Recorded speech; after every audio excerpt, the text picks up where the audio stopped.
Lockdown ವಿಸ್ತರಣೆಯ ಸುಳಿವನ್ನ ಕೊಟ್ಟಿದ್ದಾರೆ ಪ್ರಧಾನಿ ನರೇಂದ್ರ ಮೋದಿ. ಜನರ ಜೀವ ರಕ್ಷಣೆಯೇ ಅತ್ಯಂತ ಮುಖ್ಯ ಅನ್ನುವ ವಿಚಾರವನ್ನ ಪ್ರಸ್ತಾಪ ಮಾಡಿದ್ದಾರೆ ಪ್ರಧಾನಿ ನರೇಂದ್ರ ಮೋದಿ.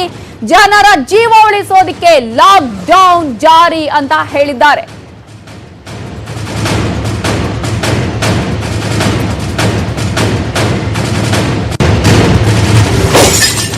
ಲಾಕ್ಡೌನ್ ವಿಸ್ತರಣೆಯ ಸುಳಿವನ್ನ ಕೊಟ್ಟಿದ್ದಾರೆ ಪ್ರಧಾನಿ ನರೇಂದ್ರ ಮೋದಿ. ಜನರ ಜೀವ ರಕ್ಷಣೆ ಅತ್ಯಂತ ಮುಖ್ಯ ಆಗಿದೆ. ಜೀವ ಇದ್ರೆ ತಾನೇ ಜೀವನ ನಡೆಸೋದಕ್ಕೆ ಸಾಧ್ಯ ಆಗೋದು. ಈ ಹಿನ್ನೆಲೆಯಲ್ಲಿ ಲಾಕ್ಡೌನ್ ಜಾರಿ ಆಗತ್ತೆ, ಕಂಟಿನ್ಯೂ ಆಗತ್ತೆ ಅನ್ನುವ ಸುಳಿವನ್ನ ನೀಡಿದ್ದಾರೆ. ಜೀವ ಇದ್ದರೆ ಜೀವನ, ಜನರ ಜೀವವೇ ಇಲ್ಲಿ ಮುಖ್ಯ ಅಂತ ಹೇಳಿ ಲಾಕ್ಡೌನ್ ಬಗ್ಗೆ ಹೇಳುವಾಗ ಪ್ರಧಾನಿ ನರೇಂದ್ರ ಮೋದಿ ಈ ವಿಚಾರವನ್ನ ಪ್ರಸ್ತಾಪ ಮಾಡಿದ್ದಾರೆ. ಮುಖ್ಯಮಂತ್ರಿಗಳ ಸಭೆ ಬಳಿಕ ಪ್ರಧಾನಿ ಮೋದಿ ಹೇಳಿಕೆಯನ್ನ ಕೊಟ್ಟಿದ್ದು, ಪ್ರತಿಯೊಬ್ಬ ನಾಗರಿಕನ ರಕ್ಷಣೆಯನ್ನ ಮಾಡಬೇಕಾಗಿದೆ. ಜನರ ರಕ್ಷಣೆಗೆ ಲಾಕ್ಡೌನ್ ಮುಂದುವರಿಸಬೇಕಾಗಿದೆ. ಸೋಷಿಯಲ್ ಡಿಸ್ಟೆನ್ಸಿಂಗ್ ನ ಪಾಲನೆ ಅತ್ಯವಶ್ಯಕವಾಗಿದೆ ಅಂತ ಹೇಳಿದ್ದಾರೆ. ದೇಶದ ಬಹುತೇಕ ಜನ ಮನೆಯಲ್ಲೇ ಇದ್ದಾರೆ.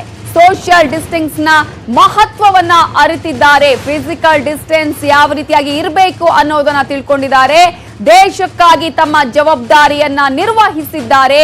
ಭಾರತದ ಉಜ್ವಲ ಭವಿಷ್ಯ, ಸಮೃದ್ಧ ಭಾರತ, ಸ್ವಸ್ಥ ಭಾರತಕ್ಕೆ ಜೀವವೂ ಬೇಕು, ಜೀವನವೂ ಬೇಕು ಅಂತ ಹೇಳಿ ಪರೋಕ್ಷವಾಗಿ ಲಾಕ್ಡೌನ್ ನ ಸುಳಿವನ್ನ ಕೊಟ್ಟಿದ್ದಾರೆ ನರೇಂದ್ರ ಮೋದಿ.